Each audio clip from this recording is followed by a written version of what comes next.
Turn around. Hi everybody, it's Julie Johnson. I am coming to you from right after work.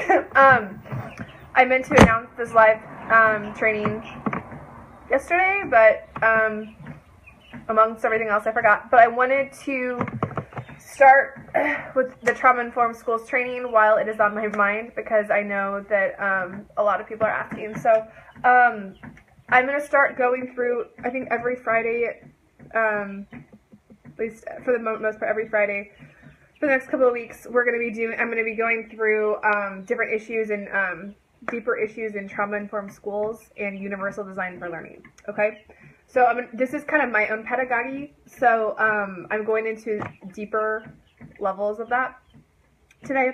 So today I'm going to be talking about universal design for learning, and I'm going to put a couple of resources in the comments after this. So if you're like, Julie, what are you talking about?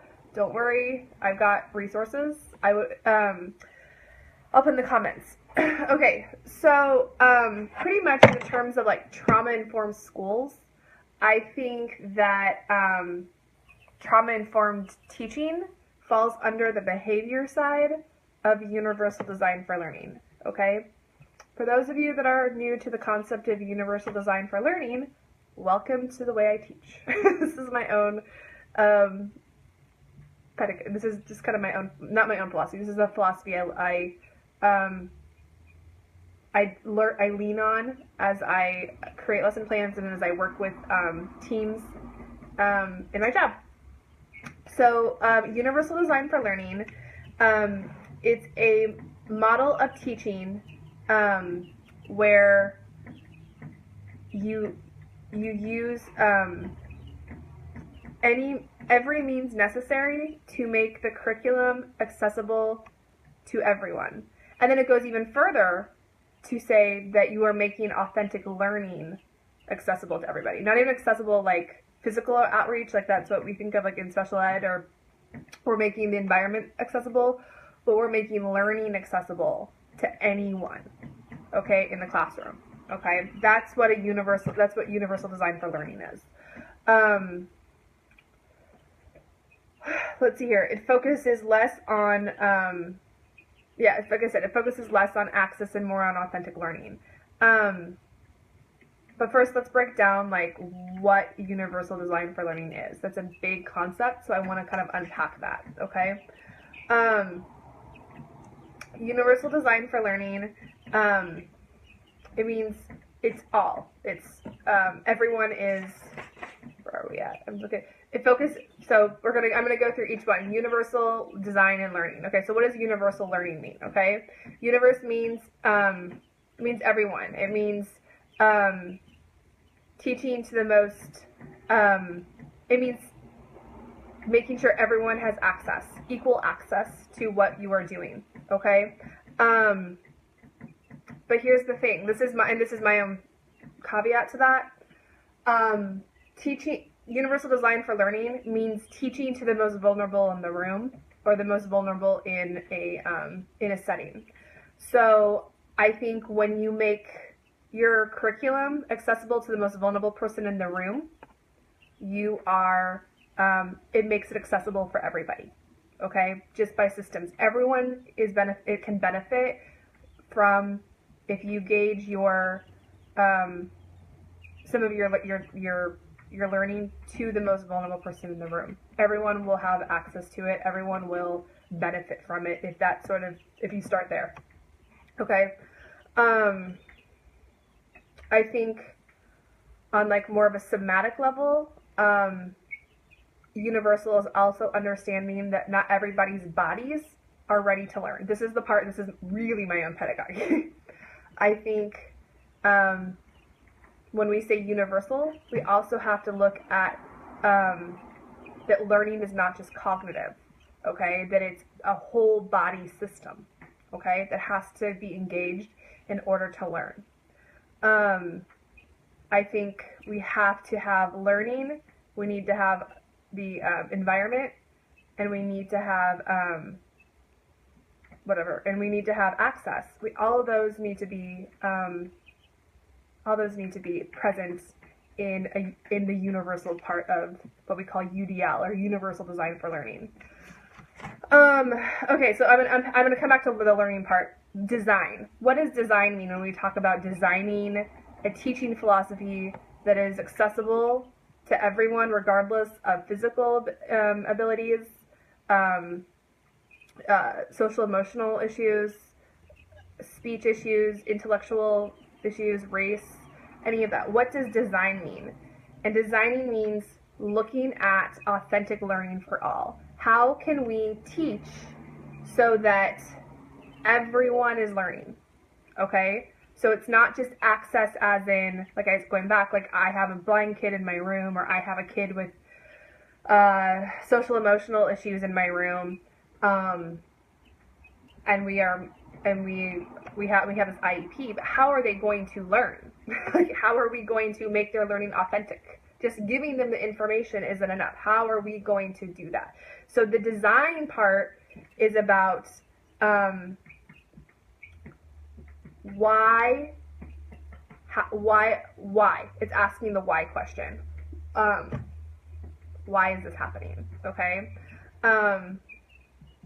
and it actually in designing a good universally designed curriculum, in the design part, you are looking at how you're putting all these things together, all those parts together, in order to create an authentic learning, an authentic learning experience for everyone in your classroom. I'm just talking about schools here in general, but whatever it is, okay? So that's the design part. You're designing ways to put all these parts together, okay? How is the person who is deaf or hard of hearing going to, how are you going to make this learning accessible? For the person that is, what's the word I'm looking for? Trying to think here. Who has an augmented communication device, who looks at pictures, okay? How are you going to make your curriculum accessible to the person who sees or responds only to pictures, okay? And then also the person with social emotional issues, okay? Or social emotional, responses, okay? That impedes their learning. So you're looking at all of these things in order to make the curriculum accessible, okay? So an example would be, so let's say maybe a teacher who has a person with PTSD, classical PTSD, and blind and visually impaired, then you'd have me.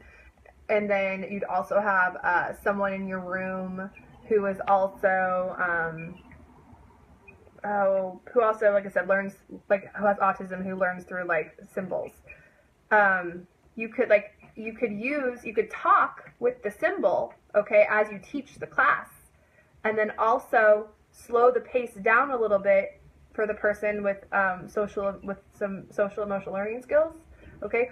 Then use maybe your gifted people in your room to then pair them together, okay, to work with the people that are maybe more vulnerable, okay. So you pair your higher level kids with the kids that need a little bit more instruction, okay. So you're using a differentiated learning within your design, okay. That's just an example.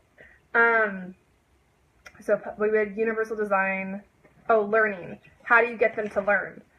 I actually did backwards to what I said I wanted to do.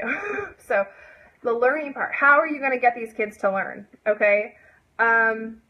So in universal design for learning, we break it down to the why, what, and how of learning, okay? That's what we're trying to do, okay? Why is accessibility, okay? What do we need to do in our environment, in our instructional style, to make our students give them an authentic learning experience, okay? How? By what means will we make this happen, okay? Why? Why are we doing this? This is your the design part, okay? Or It's what does it all mean? Why, what does all this learning mean? What does this mean in the big picture of my life? Okay, so like that's the breakdown of universal design for learning. Now the other part of this is in terms of trauma-informed like teaching. That's like the discipline side of this. Okay, is that you are powering with the students as they're learning in this style. Okay, so UDL is kind of the cognitive part of this. Trauma-informed teaching is the discipline side of this.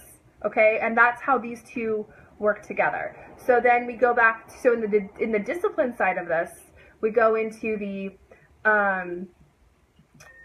power with mutualities, decreased hierarchies, our 6 principles of trauma-informed care. And we go through our principles like that, okay? So universal design for learning is more of the pedagogy and the learning style paired with the trauma-informed teaching. So anyway, so I just wanted to kind of go through, kind of describe how that went together. I'm going to put in a couple of slides that I just did I'm doing in a webinar about universal design for learning and polyvagal theory, which I will go into more next week, okay?